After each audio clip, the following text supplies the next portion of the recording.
Meron din po kaming package na may offer. Sabihin nyo lang po na napanood nyo po yung video kay Papa Vlog and he will give you super discounts po. Ang ceramic coat pala is pang-protekta talaga sa pintura. Since nagpa-repaint tayo, kailangan natin protektahan yung paint. Ayan, pwedeng-pwede ka magsalamin. Boss, ano yung mga 7 layer ceramic? Anong ginagawa mo? Hindi yan totoo, boss. 7 layer na ceramic. Umuwi ka na lang, boss, kapag 7 layer. Hi, good days mga papa! So today, pupunta tayo sa kaibigan ko para magpa-ceramic coat. This is the second time na magpapa-ceramic coat na ako sa kanya. Kasi ang goal ko is, since na-repaint na nga natin tong motor natin, yung parang dumudulas na lang yung mga alikabok tsaka yung mga tubig. Yun yung goal natin na finish na itong motor natin. And nag-usap na kami siguro last 2 days ago. Pwede na daw ipa-ceramic coat since yung pintura is nag-cure na daw. If I'm not mistaken, siguro 30 to 45 days yung curing period na sinabi sa akin ni Replipaint. And lampas na siguro tayo doon. Hindi ko na mabilang pero duda ko at hinala ko. Lampas na tayo doon sa curing stage. So pwede na to ipa-ceramic coat. Tara, samahan nyo ako, puntahan natin yung kaibigan ko. At dun nga pala yan sa Triple E. Yun yung pinagpa-ceramic coatan ko dati. At dun pa rin tayo papagawa kasi tiwala tayo dun sa kumpare ko talaga yun. Since bata pa lang kami, magkakilala na kami nun. So ang location nga pala ng shop nila is dito lang sa may likod ng Vista Mall. Sa may Taguig, sa may lalampasan mo lang tong All Homes. Pag nalampasan mo na yan, kaliwa. Uy, daming green dito oh. Nga pala kung nagtitipid kayo ngayon at namamahalan kayo sa Grab, try nyo yung i-download yung app ng green, yung green na yun. GSM Green ata ang pangalan nun kung di ako nagkakamali. Yun yung ginagamit ko ngayon na pag umaalis-alis kami. Mas mura siya compare sa Grab. Try nyo din. So ito palang pagka si ceramic coat, medyo matagal to. Pero sabi sa akin ng kumpare ko, may mga iba-bypass na daw na steps. Since bagong pintura pa lang naman, walang scratches. May mga pwedeng ngayon, pwedeng mas mapabilis kasi before, inaabot ako ng parang 6 hours ata, 7 hours para sa pagka-ceramic coat process.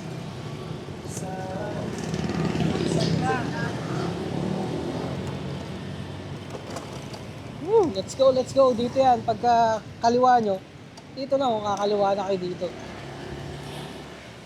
Bossing. Doon sa pula. Yo. Nandito na tayo. So guys, nandito na tayo sa may Triple E. At yan, madumi yung motor natin at tingnan natin ito siya ngayon. Tingnan natin mamaya kung ano magiging itsura niya pagtapos.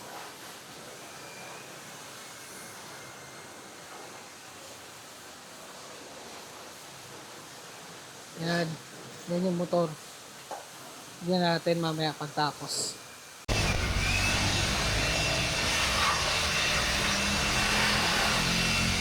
So, ang ginagawa na ngayon is ang nililinisan, car wash muna, motor wash muna, tapos tutuyuin kasi tinatanggal muna yung mga langis at saka yung mga alikabok. Yun yung first step, yung preparation para bago mag ceramic coat.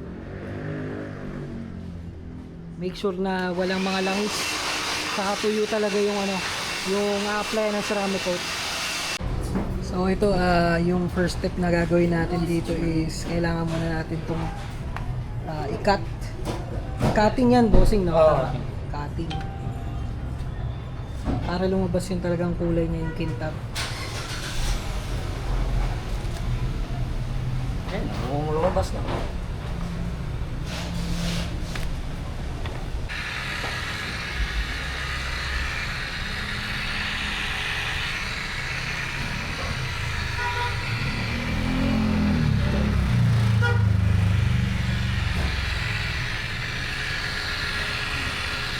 Nga pala sa process na to, kailangan dito mahina lang yung ikot Hindi dapat mabilis. Kailangan may hinahan dito. Kasi usually yun yung nakakasunog, no? Oo. Yung sobra na bilis. Mabilis yung speed niya, kaso lang mahina yung takbo ng bati. Para makat talaga ng gusto ng ano, ng swell niya. Kaya yun yung process niya.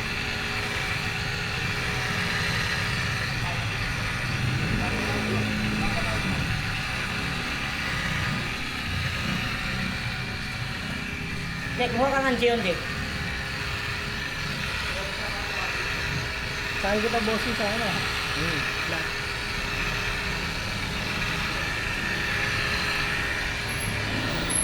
Ang mga delikado dyan, meron yung komplikadong part is yung mga kantuhan kagaya. Katulad nito. Mga kantuhan. Kaya kailangan, ano din, skills din talaga yan. Oo. Kailangan medyo magaan ang kamay. Sa ang tawag sa ganyan, pagpunas. Sa pagpunas, kailangan medyo magaan ang kamay. Ayan o, diba buhay na o. Ngayon, malinis na yung mata. Diba?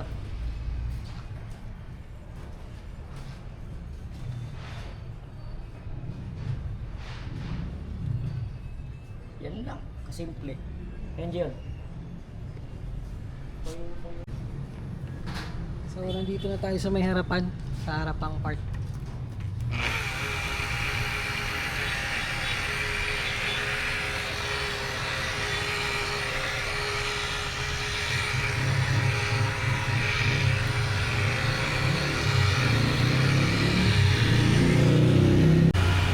Saka ano nga pala, sinasabay na lang nila dito yung process na ano, back to black, tama ba?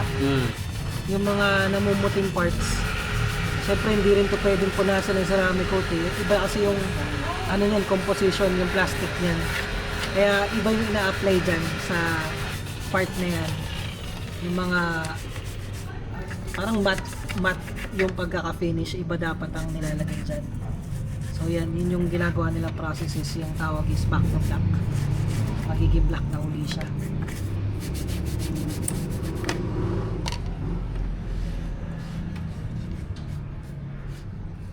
Usually yan kasi mga yan yung mga namumuti eh. Yan yung mga namumuting parts. Kaya kailangan dyan talaga apply ng ano, back to black. Para pantay yung black ng fairings. At the same time, pantay din yung pagkaka-black ng mga matte part.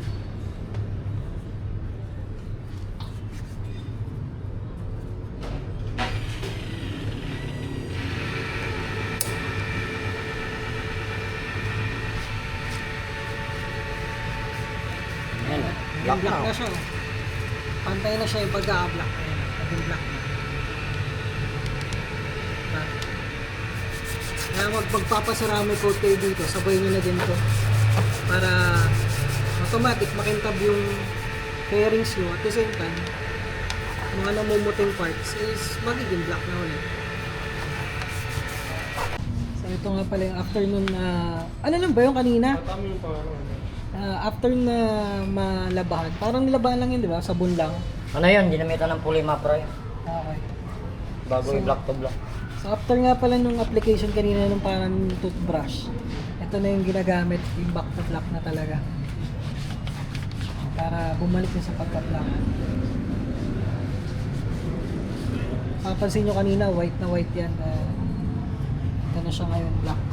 Ayan.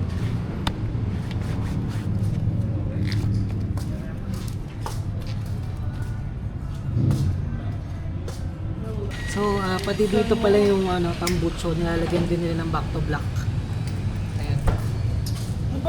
So, kung papansin nyo, yung kulay niya, before kanina, dun sa mga previous video, kulay black, ay kulay white. So, pinahiran ng back to black, ay naging black na siya. Same dito. Kanina ano to yung white, medyo may pagkaka-white. Pinasabay na natin na back to black. Ayan, kaya black na siya. Ay, boss, thank you. Okay. Boss, ano yung mga 7 layer ceramic? Anong ginagawa nun? Hindi yan totoo, boss. 7 layer na ceramic. Umuwi ka na lang boss kapag 7 layer. Pag sinabi ng chef na Hindi mo naman mapatuyo sa isang araw yung isang layer eh. Yung mga may UV light na ceramic, nagsiceramic. Oh, yun yung mga ano ng ceramic na nagpapatuyo. Matagal matuyo. Pero yung dito, Hindi, NG yun kasi namin, yung graphene, yung 20H. Sandali lang matuyo yun. something quick dry talaga siya. Mm. So hindi na kailangan ng UV light. Ayun na po. Ayan na boss yung ano, ceramic coating. Ceramic coating. Ito na yung process na ceramic coating.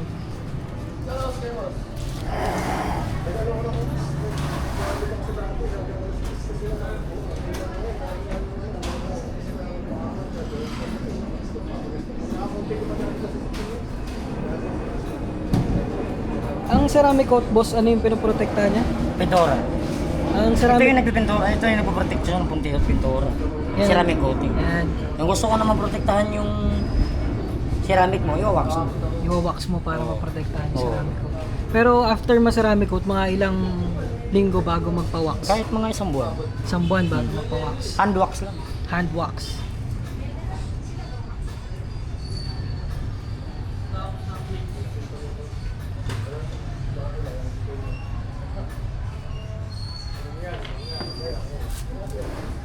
Ginagamit yung ceramic coat dito. Gion. Gion. Gion na 920H. 20H. Oo. Yun yung quick dry, no? Oo. Natawag na quick dry. Opo. With graphene yun boss. With graphene na. Oo. Ceramic with graphene na.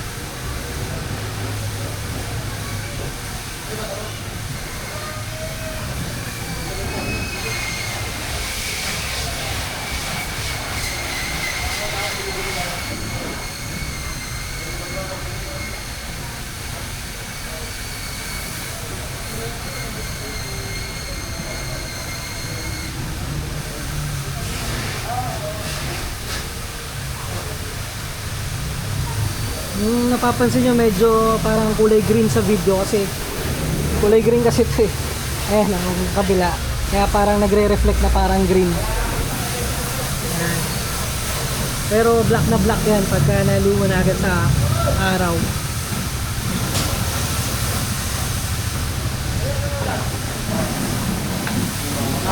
Parang salamin yung finish niya. Kaya kung napapansin nyo, may pagka-green dahil nga dito. Ayan, nagbo-bounce.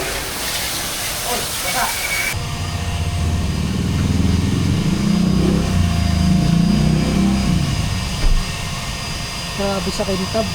Ah? Grabe sa kintab. Diba?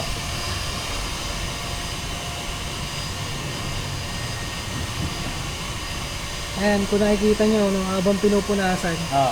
ditong side yung hindi pa napupunasan. Oo. Pag napunasan natin yun, grabe.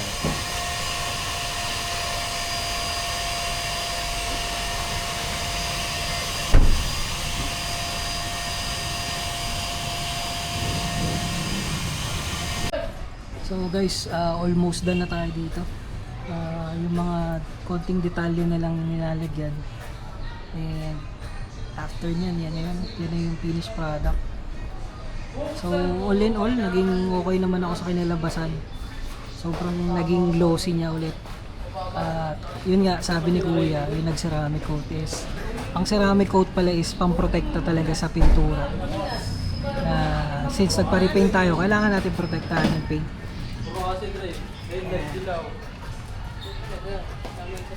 So ayos.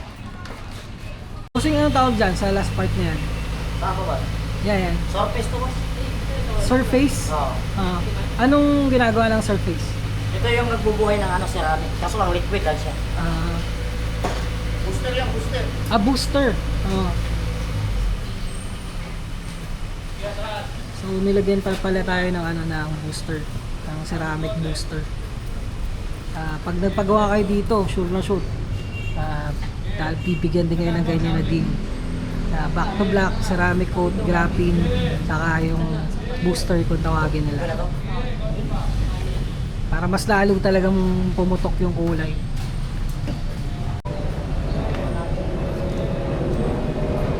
Ano? Alright? Oh. Ayan o, pwede ka magsalamin. Makmatry. Ano? Ano yun, right? magpapagawa kayo dito, meron kang pwede kang ang ibibigay sa inyong service is yung ceramic coat, graphene, pwede rin yung magpa-add kayo ng back to black, and also itong booster ng ceramic para at least talagang buhay na buhay yung kulay ng fairings nyo or yung motor nyo buhay na buhay, lalong lalo na pag sa umaga pag natapatan to ng araw. So guys, tapos na yung natin, service ng ceramic coat, back to black, and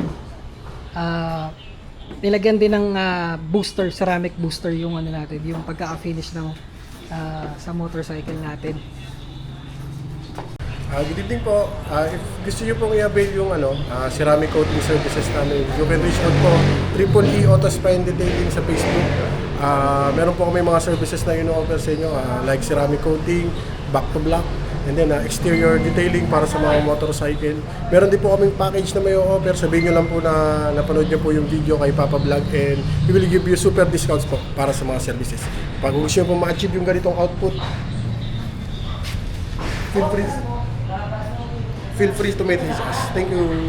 Explain mo nga sa amin, sir, kung paano paano to ginawa, yung services na kasama na itong sa motorcycle natin. Sir, ang unang step na ginawa po natin dito, car wash natin siya. After car wash, ang car wash po natin dito is premium. So kailangan muna nating mag-pre-wash. Tatanggalin muna natin yung mga dumi, yung mga alikabok. After pre-washing, then saka tayo magpo-proceed dun sa pagsasabon. And then after natin siya sabunin, babalawan natin, i-make sure natin na fully dry siya. And then we will proceed again dun sa next step natin, yung preparation na tayo ng ceramic, which is magdi-detail tayo, full exterior detailing po tayo. Motor, lahat po ng mga part niya, i-detail po natin yan, iba-mapping. 3 steps mapping po, yung gagawin natin dyan. After natin ma-complete yung 3 steps mapping procedure, then we will proceed na po dun sa coating. Yung coating na ginagamit naman po natin dito is, ang hardness na is 10H, so quick dry naman po siya. And then after the coating, pagka nakita natin na completely healed na siya, saka po tayo mag-apply ng additional layer niya, which is the booster. Yung booster naman po, para mas malalo natin ma-enhance yung ceramic coating natin and yung graphene coat. Then after that, kung meron kayong gusto add sa mga, for example, dito sa mga mat and dito sa mga natin, sa mga plastic areas, ina-applyan din po natin yan ng megwash para po ma-restore natin yung mga trims natin. Yung mga namumuti po, yun, pwede na i-applyan po natin to para ma-restore po natin yung mga plastics natin and yung trims. Okay. So guys, pag kailangan nyo talaga ng ceramic coat, especially yung mga detailed or mga magaganda talagang motorcycle, pati sa sasakyan, reach out lang kayo kay EEE. Sigurado bibigyan kayo niya ng super, mega at napakagandang discount na hindi nyo matatanggihan. So ano pang hinihintay nyo, reach out na kayo kay... So guys, dito ko natatapusin yung vlog natin ngayong araw. At all in all guys, na-satisfy naman ako dun sa output ng motor natin. Sobrang saya ko dahil maging ganito yung kinalabasan. Talagang lumabas yung kulay niya, yung gusto nating protection nakuha natin. And also, hindi nasira yung paint natin. Yun ang pinaka-importante sa lahat. Laging tandaan, basta kwentuhang motor at usapang upgrade pagdating sa Giorno, ipapablog yan. Huwag nyo na rin kalimutang mag-like at subscribe sa mga videos natin. And sure na sure ako na marami pa tayong ganitong klaseng video. Bye!